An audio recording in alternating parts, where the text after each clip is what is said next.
we are at the front door where the team is currently figuring out how we are going to lay out these stairs that are being formed behind me. Generally speaking, we always figure out a way to make the plans that have been put forward work, but sometimes modifications need to be made. So sometimes I come to site, sometimes our designer comes to site, but either way, we figure out a way to make the end result for our clients totally awesome. So that's one of the things that has been worked on right now. We've got the overhang. Look at that. We got the overhang ready to go. How much fun is that? We got torture membrane ready to go as well. All of that black stuff right there.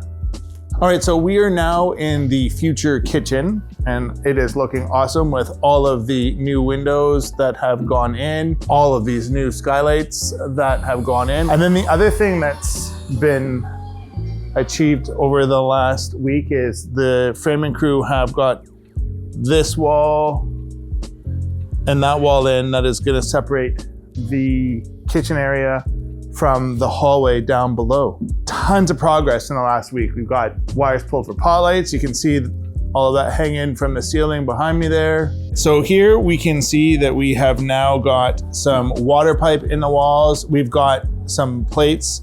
So these things are very important to have. They prevent screws from going through the wood and into the pipe, which is bad.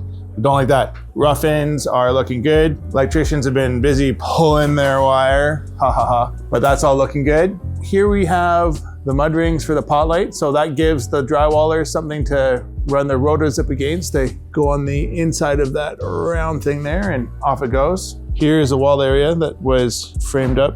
Let's see what a full 360 of this space is looking like.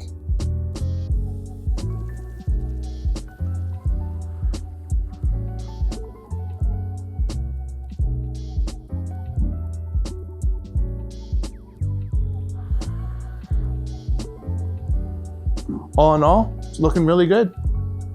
Stay tuned. Thanks for watching.